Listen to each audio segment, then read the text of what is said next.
Welcome to Inside the Castle, the podcast that goes behind castle doors to have real conversations with real people about solving the nation's toughest challenges. I'm your host today, Aaron Schneider. Today's guest is Phil Copeland, who's the National Cybersecurity Manager at USACE headquarters. Thanks for joining us here today. Yeah, it's great to be here. Thanks for the invitation. For today's episode, we want to showcase the cybersecurity program. Before we get into that discussion, let's get to know our guest. Phil, can you tell us a little bit about yourself and your role within the Corps as it relates to cybersecurity? Sure. So I grew up in Branson, Missouri, and moved away for several years and worked for Department of Energy, then a very large power company out in Denver, Colorado. I've been working in control system, SCADA, and operational technology my entire career.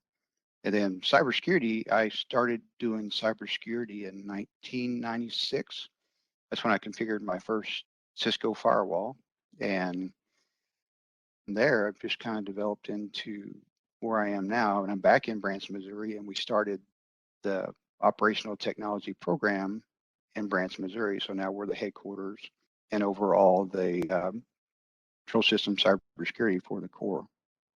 And civil works is our priority. Yeah, that's great. And an interesting background working, in computers and cybersecurity since 1996. I remember, I think I got my first computer in 1990, so it's a pretty interesting time on the cutting edge there.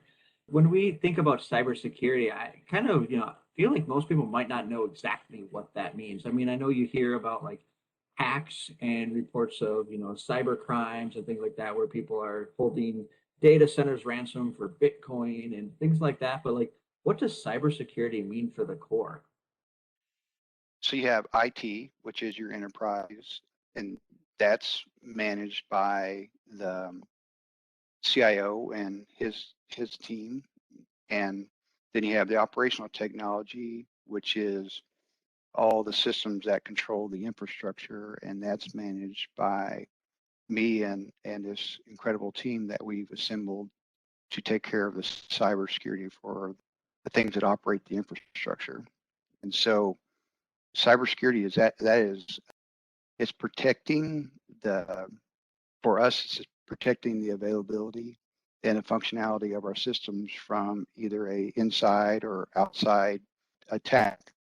So you have to watch it from both angles. And another part of that we really focus on is integrating cybersecurity and physical security. So it's a huge team effort between my team, the critical infrastructure cybersecurity center of expertise, and the physical security folks in headquarters and the divisions and the districts. And we have our own staff of physical security specialists that work in the UKIC. That's how we integrate the physical and cyber, so we can protect both sides of the infrastructure. So thinking about that protection of the infrastructure, I bet your job got significantly harder in the last 18 months or so with COVID, the workforce going from predominantly in the office to probably predominantly remote. What can you tell us about that transition for you from when the workforce was going from in office to remote, and what types of things or different challenges did you guys have to face? For us, it kind of began right in the middle of March. We received a 911 call from headquarters say, "Hey, we need to figure out how we're going to manage this from a infrastructure perspective. How do we keep the infrastructure running? How do we keep it protected?"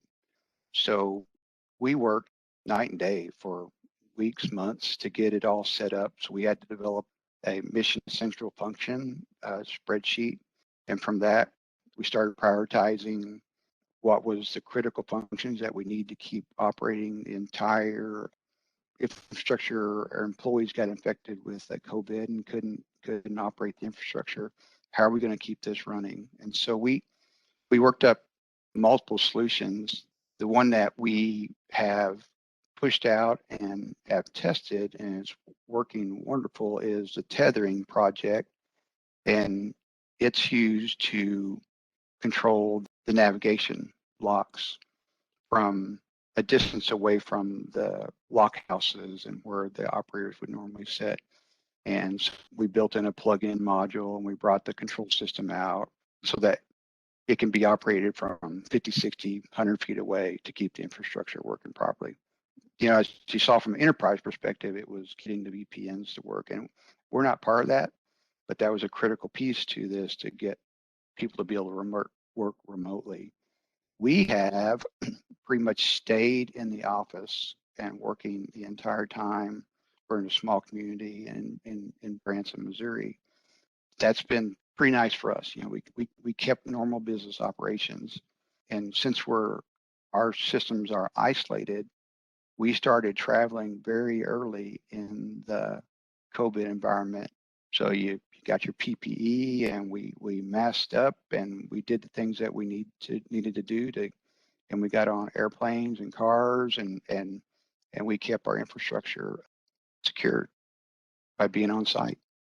Yeah, no, I definitely remember the days of the VPN where you'd have to sign in and be on for like an hour and get booted off. And those are some challenging times. And it's good to hear, or hearing about the experience of others and the fact that you were in the office still working and pushing some of those new technologies like the tethering that you mentioned.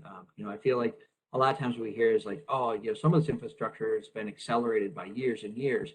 Is there anything you can tell us that really got pulled forward? That was maybe something we were thinking about doing. It's like, oh, this is the time to do it, and we've been able to deploy that to help get our staff be more efficient in delivery.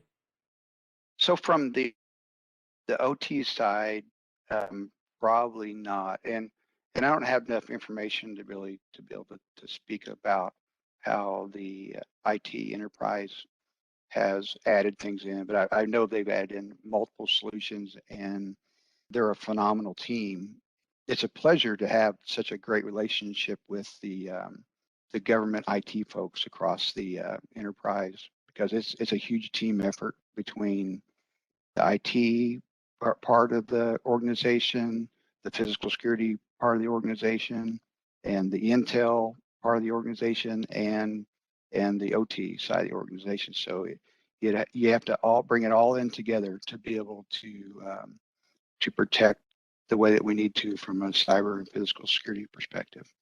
Yeah, I think that's a good point too. And I bet you most folks at home, you're working from home on your VPN and you don't realize all the different pieces that have to work seamlessly for us to be able to do our job. So it's really having you and that support team behind the scenes, ensuring that we can all work from home and be effective in having the security we need.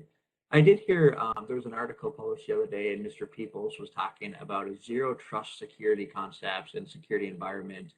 Can you talk a little bit about that, the Zero Trust Playbook, I guess it's called, and really what that means for us and how the core is implementing that?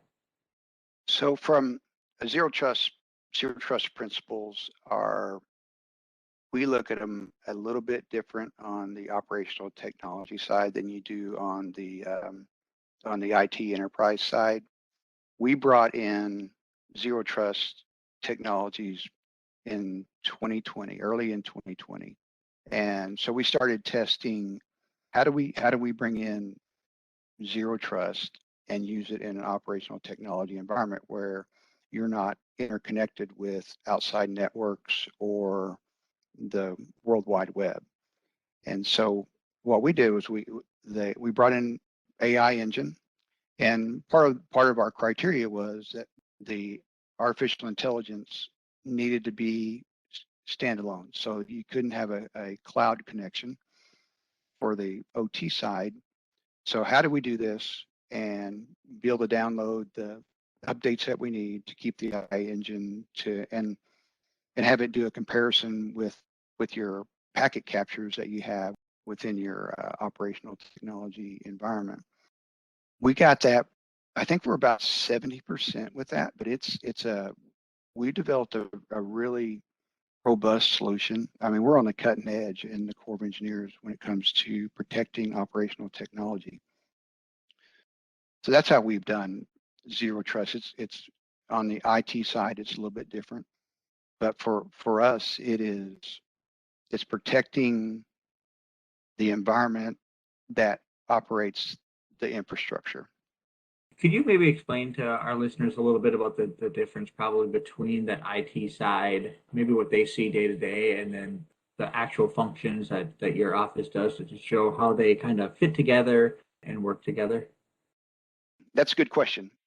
So for operational technology control systems that are running the bulk electric system or the grid, or making sure commerce is flowing through our navigation locks, or the dams can operate the floodgates when they need to, its availability is number one. Where IT, its confidentiality is typically your main driving factor. So there's several things that can come into play, because the availability, that means no downtime. That means that you need to be able to operate your systems 24/7, 7 days a week, 365 days a year. And there is no maintenance windows for you to do maintenance, just to do updates or things like that, like you see in the IT environment. So OT also, what comes into play is safety, reliability, and controllability. That's the things that we look at.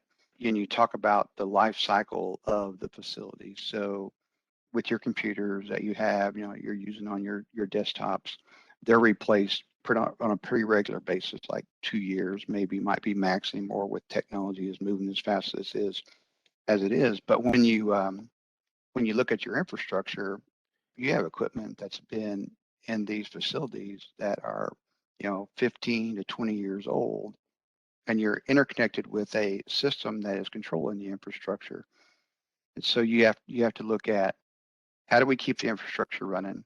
How do we keep the most current computer systems that work with your aging infrastructure? And it's a balancing act for us, because you might have a $20 million governor that is interfaced with a computer and an operating system that would be, the computer is probably $2,000 and your operating system is a couple of $100, versus replacing a $20 million piece of equipment. So we had to figure out, how do you protect this and keep the infrastructure running, and keep the systems that are running them protected from a cyber attack inside and out.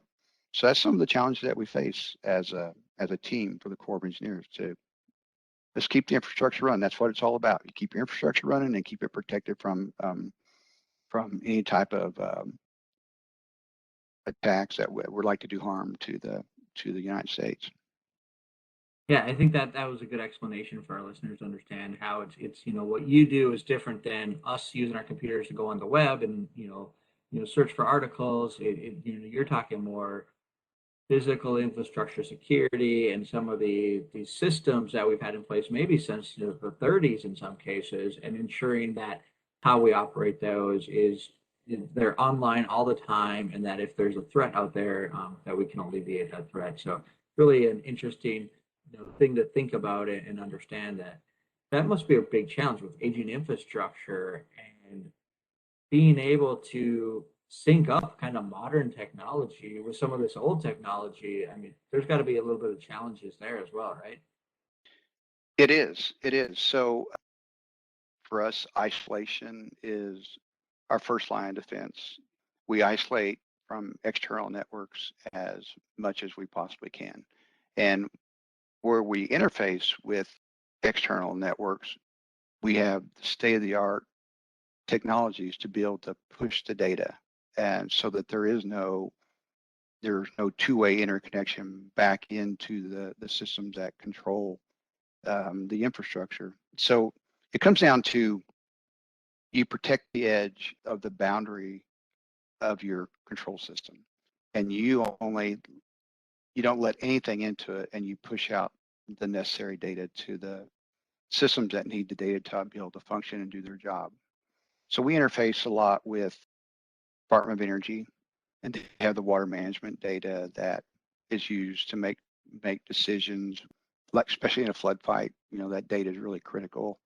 And so those are some of the stuff that we're making sure the data is there when they need it, that we're protecting the systems that are actually controlling the infrastructure. That's great. And it's nice to know that we have people like you out there keeping these assets functioning and safe. And we're really nearing the end of our session together. But before we part ways, I really wanted to ask you, is there anything else you want to tell our listeners about your program or what you do, some interesting tidbits that they should be aware of? Sure. So I think the key to do what we've been able to do is we have a multifaceted team, the most talented people that I've ever worked with in my entire career. We focus on all the different technologies that are available. That way we have expertise across the board. So if you're getting into the programming of a programmable logic controller, we got experts in that. If you got folks that for your firewalls, your boundary defense, your intrusion detection systems, we got expertise in that. It's a budgeting, purchasing, it's all housed in this team that is working through protecting our civil works infrastructure. Best team I've ever worked with in my, like I said, in my entire career. And then we have a state of the art lab where we're testing the newest technologies that are out there.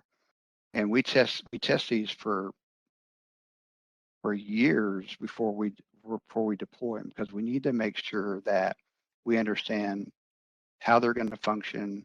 Are they going to do what we're asking them to do?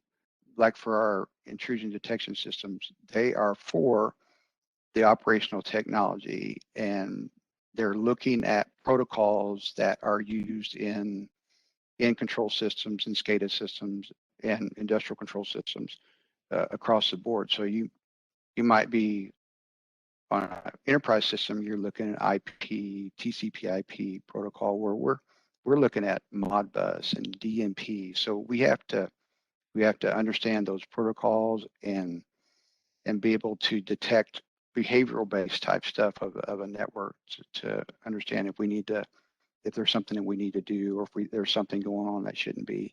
So we have the greatest equipment that you can purchase that is protecting our infrastructure.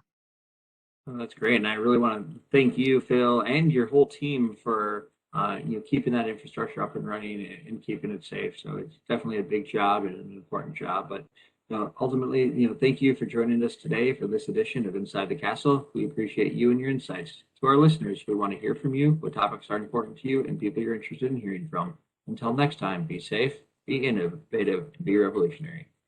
To provide your feedback, email us at cw.infrastructure.team@usace.army.mil.